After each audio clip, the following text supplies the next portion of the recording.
the way it was designed to work. Well, it worked for him, my goodness, and he 119. He went to sleep. Yeah, he just went to sleep. Amazing. And boy, he was into enemas and colonics, wasn't he? Yes, he was. I mean, he was like... He was sick, though, when he was young. He helped himself at 17. He finally found out his problem and got cured. Yeah. And, boy, I recommend the same thing, man. Enemas are incredible. Everybody should do them, at least a couple of years. Folks, if you'd like to learn more about the inside of your body, the stomach and the intestines and how it all works, and Norman Walker, he's probably got 25 books. Yeah, he does. But you might try this one that I just picked up at Amazon.com, was Become Younger. And I just cracked it. And then once again, boy, you just get so fired up about doing more and more juices and raw foods and really thinking about what food is really there for, other than just our, sensual pleasure. And even though we all love to do it, I mean, I was thinking this afternoon out on the porch is like, I've had about probably thousands and hundreds of thousands of lives, Don Jansen, or maybe 1 million. And I've spent all those whole lives eating, and it's fun, right? And so maybe I can just say, okay, well, what's going to really help me to excel this lifetime, to really be able to serve or do more work? You know what I mean? And maybe it is substituting what I know to be the very, very best for my body, other than what is essentially more attractive, like a bowl of oatmeal. Right. You know what I mean? Well, you know that David Wolf says in his books, at the end of every chapter, cooked food is poison. That's his last sentence of all of his chapters. No kidding. Well, yeah, he says it in every chapter. It's sort of funny, but he says it over and over. Cooked food is poison. Well, yeah, Dave does very well for himself, and he's a fireball. And so many people that I respect are raw food advocates, living food advocates. Just to name them, Dr. Bob Marshall, David Wolf, Dr. Gabriel Cousins, Annie Jubb, David Jubb, Harvey Diamond. I mean, so many people, that really look at the body intimately and are doing amazing things, amazing work. They eat living foods. They don't they don't mess around with putting fire to it. Yeah, I in every place I've lived in the last 20 years, I just take the stove out. I don't have any stove in my house. I just take it out and don't use it. I've done it about 5 times, but I won't even be tempted to have a stove. Don't need it. Because we can eat all the food processed or arranged and raw, and it's so much better. So much better for your digestion. You don't have heartburn. You don't have any of the problems. It's incredible. Now, let's talk about the wheatgrass then.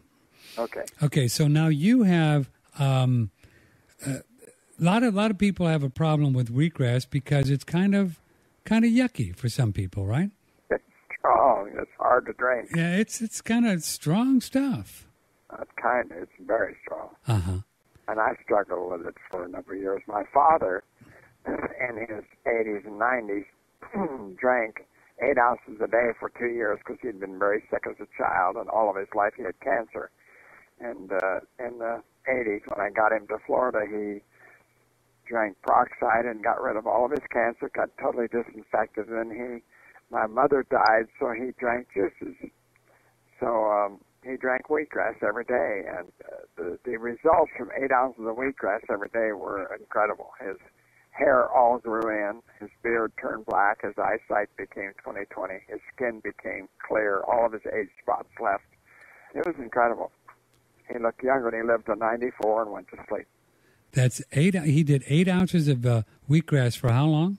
2 years. 2 years. Every day. We kept him in the wheatgrass, make sure 4 ounces every morning, 4 ounces every evening.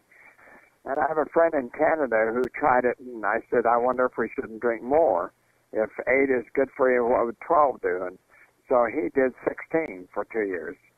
And he said it doesn't make a difference. He figures 8 is a maximum. More isn't necessarily better. He saw no difference between 8 and 16. So why do you suppose your dad then as he was getting so healthy, passed on, he just had so many other things that were not right. He had used up so many of his enzymes all through his life, and he didn't feel like he was needed anymore here. I put him in a rest home only so he could meet people. He was totally healthy, gave himself baths, did everything, got his driver's license at 90 years of age. But he needed friends. He'd sit alone at home and wait for me to come over and talk with him, and I didn't like that. So I said, I'm going to put you in a home. And it was, real bad, wasn't it? And then he died, yeah. And he was there 1 week. And that Friday we had a party because I'd got him moved in, and that night I got home at 1 in the morning, and they called me and said, your father just passed away. And I had to laugh because I figured he thought, we had a good time, we've had good, but I'm not staying here. Yeah, he said, I'm out of here. I'm not going to do this kind of stuff. But his hair turned black. How old? His hair all grew in. He was in his 90s. And he's been bald, a beard bald with a little ring around the edge ever since I remember as a kid. And all of it grew in. All of it grew in. That's amazing. Like a mat. It was incredible. I had to give him haircuts. If you're just joining us, folks, Don Jansen's father started drinking 8 ounces of the ocean-grown now. It's a big difference. The ocean-grown wheatgrass at how old? 88, 89.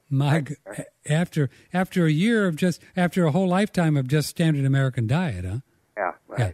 Cooked food. Good German cooked dead food. Wow. Dead food for 78 years or 88 years. And then his hair started growing back. That's amazing, man. And so that's got to be just the minerals, huh, Don Jansen? Yeah, sure. Yeah, it's lack of minerals that causes people to lose their hair, you bet. And Wigmore drank wheatgrass, and her hair all grew in, and she had a bushy black head of hair. Now, had Dad done it for 5 years or 7, he'd have a big head of hair. He would have had it too. And Wigmore didn't even do the ocean grown. So I mean, look at the difference. Yeah, it made a big difference, even though it wasn't ocean grown. Mm-hmm. But now you've come up with something that I'm excited about, because, for me and for many people, the wheatgrass, ocean grown or not, is pretty harsh stuff. I mean, it's hard. It's just rough stuff. But now, tell us about what you've done, which I'm very jazzed about.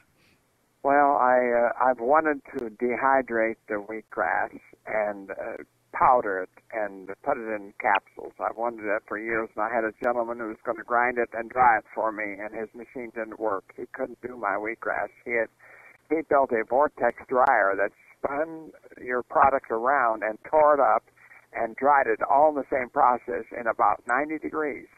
When you have expanded air shooting into a funnel kind of thing, it cools things off. It doesn't heat them up, and it was incredible. It would dry the grass at about 90 degrees. I loved it, and tear it up into powder. Wow. But I shipped him a pound of my grass, and he called back the next day, and he says, I don't know what happened. He says, I spun your grass in my machine, and a little bit of powder came out, not enough for a pound of grass.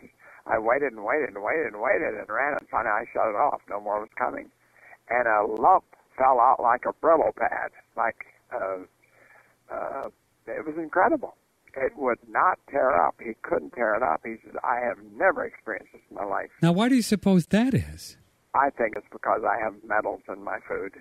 Oh, because of the ocean, you got all the good metals, silver and gold and all the stuff. Tungsten and everything. It's all in there. Mm-hmm. And he's never had food that had gold and silver and platinum and the tin and iron and all that. It's in mine. All of it's in there. Well, that's what really makes the body work, right? Yeah, well, we're electrical. We need the metals. We can't live on pasta, and electricity doesn't run good on donuts.